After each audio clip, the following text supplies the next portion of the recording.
So Love Hurts was directed by Jonathan Eusebio and it stars Kiwi Kwan and Ariana DeBose, and it's about a realtor named Marvin, played by Kiwi Kwan, who he's a realtor, he's very positive in his life, but it turns out he had a previous double life where he was an assassin, and he worked with this woman played by Ariana DeBose, and when she comes back into his life, they must take on his gangster brother, and we have our movie. So this was a movie that, admittedly, I was actually really looking forward to. I really loved Everything Everywhere All at Once, and I really loved Kiwi Kwan in that movie, and I really loved his story.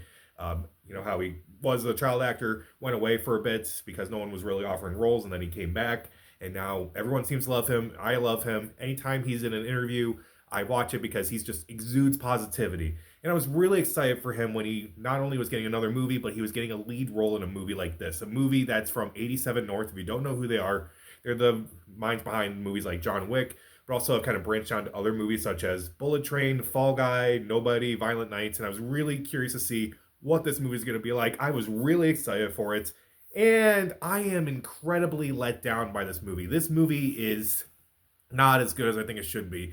It's not awful. Like, I'm not mad at it, but I'm just more indifferent to this movie more than anything. But I will be fair. I will talk about some of the things I do like first. Kiwi Kwan is always a positive. He's his character's not great, but I'll talk about that in a bit. But I do at least think he's at least all right in the movie. I would say the supporting actors are actually surprisingly better than the lead characters. There's an assassin played by Mustafa Shakir. I'm probably mispronouncing that name. Unfortunately, I apologize. But he plays an assassin who has a little interesting quirk, and it's he's actually pretty funny in the movie. Leo Tipton has a few good moments in the movie with some dry humor. Marshawn Lynch surprisingly has a few funny moments here and there. It's weird. The supporting actors are admittedly better than the lead characters, and I'll talk about that. There's also a cameo in this movie, which I won't spoil it, but it kind of caught me off guard. And I was like, "Where did you come from? Like, why are you in this movie?" I'm like, "Okay, fine." And you're actually admittedly better than our two leads, so I'll give you that. There are a few action sequences that are okay. There's some flair here and there. It's okay, I guess. There are a couple laughs again from mostly the supporting players. But other than that, let's get into the things I really didn't care for in this movie, and that was the two leads. Now, Kiwi Kwan, again, I love him. I want to see more of him, but I did not find his character very well developed. I found his character to be kind of bland. Um, again, he's very positive, which I don't mind because, again, I really like him, but at the same time, like, his character doesn't really have much character, ironically enough. He has more character than Ariana DeBose, who I thought was very miscast in this movie. I did not really care for her character in this movie. I did not find her interesting. I did not find her chemistry with Kiwi Kwan to be that great, unfortunately. I thought they were so mismatched in this movie. They had more chemistry on the night that he won his Oscar and she presented it to him. That's it. Also, the villain in this movie, played by Daniel Wu, I thought was very dull, very boring. I did not care for any of the main characters in this entire movie, and that is a big problem. Also, this movie is tonally inconsistent. Like, it tries to be a comedy, it tries to be an action movie, it tries to be a romance movie, all at various points, and it never really feels fully developed.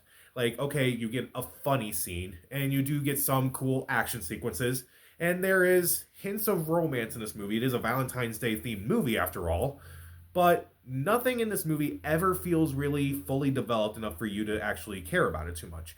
Like, also, the pacing of this movie. Wow, I couldn't believe it. This movie is not even an hour and a half. Like, this movie's only 83 minutes with credits. And honestly, it felt longer than that. I don't care how long or how short your movie is. As long as I'm invested, I will appreciate it. Again, The Brutalist was 3.5 hours long, and I didn't look at my watch once. But this movie, I wanted it to end. I really wanted this movie to be over with, and it was only 80 minutes. Think about that for a minute. This movie felt longer than it should have been.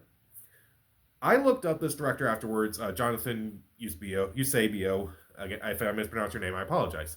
And I tried to look him up, see what he's done before, and turns out this is his first movie. This is his first movie. He's a stunt guy who works for 87 North, and that has worked before. Chad Stahelski has directed the John Wick movies. David Leitch was also a stunt person before directing movies, and they both now have promising careers as directors. So you would think, okay, so this guy can also direct because he was also a stunt guy.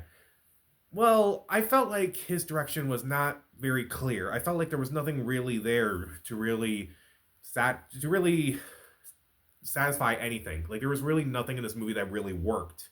There are a couple hints here and there, like there are a couple action sequences that are kind of fun and a couple performances that are decent. But other than that, I just did not really care too much. Even a little Goonies reunion is not enough to save this movie. So even though the actors, the supporting actors for the most part, are at least okay, and again, there are some funny moments and some cool action sequences here and there, I could not care for the lead characters. Their chemistry, their the main villain, it's totally inconsistent. It feels like it's an eternity. It's just kind of a dull movie that doesn't really have any kind of identity.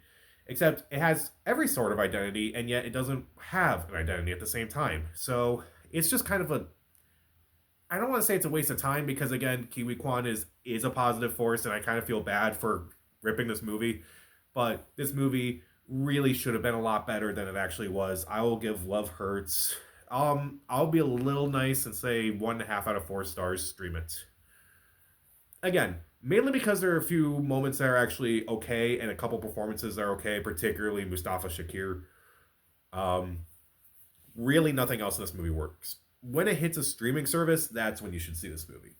So, what did you think of Love Hurts? And who's a I don't know. What's your favorite action? I don't know. See, this movie is doing this to me. I just lost all my words basically. So, what what has been your last action movie that you really enjoyed? So comment down below, subscribe to the channel. This is Pat, and stay safe.